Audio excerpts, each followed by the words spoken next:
This is my favorite story about my daughter. Last year, Ariel was being driven to Children's Hospital emergency room because she had a pain that couldn't be explained or controlled. It was late at night, it was raining, and it was cold. And standing at the end of the Telegraph Avenue off-ramp was this young guy with one of the signs for, for a handout. And he was cold and drenched to the bone. And Ariel begged her mom to stop despite a green light and roll down the window so that she could give this kid some money. She had a $20 bill in her pocket, which was money from, I think, one of her grandparents. And it was money that she was, saving for like a new DS game or something. And the man approached her. He could see that she was thin and, pale and bald and in pain from her chemo treatments. And as she pushed the $20 bill into his hands, she asked him to, quote, go inside where he could get warm or he might get sick. And Ariel was happy.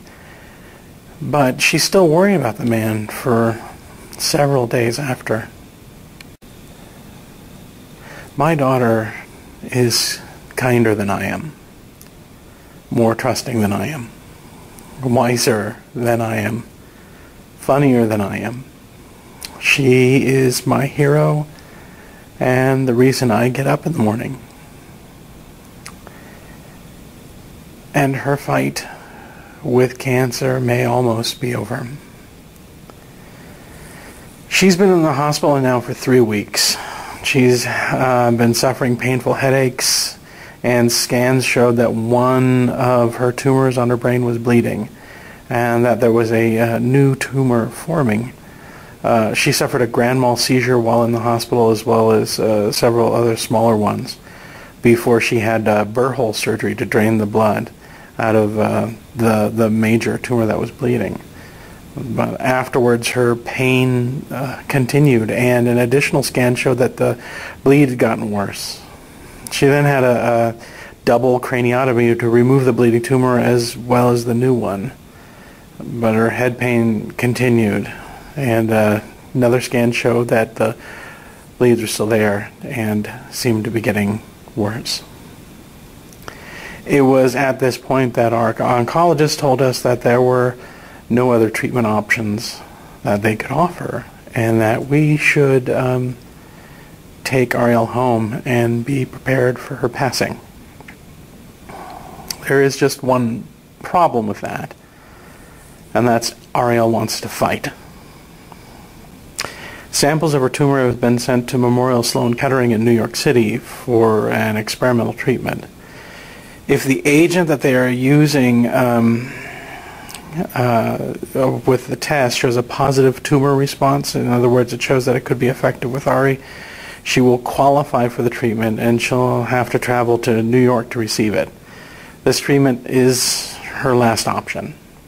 If the tests are negative, then Ariel will come home for good, where we will try to fill her days with joy. Her treatment has had a heavy fiscal impact on my family. After 2.5 years total of fighting this disease, we no longer have a good credit rating or savings. My wife currently cares for her full-time, so we've lost an income. No matter what the outcome of the tests show, we are asking for fiscal help. Whether that's to pay for a trip to New York for Ariel and her mom for potentially life-extending treatment, or for a final good memory for Ariel, if possible, and for her memorial. I know I've asked before, and the generosity, love, and support was overwhelming and humbling. I ask you again for your support. Down below is a link to the Team Ariel website. There is a PayPal button there. Donate as little or as much as you wish. Last time, hundreds of people donated as little as $3 or as much as $500 or more, and gave Ariel the gift of Hogwarts. a trip that she still talks about every day. I pray it can do the same for what she faces ahead. If you can't donate, we understand and appreciate your attention and emotional support. If you can, thank you.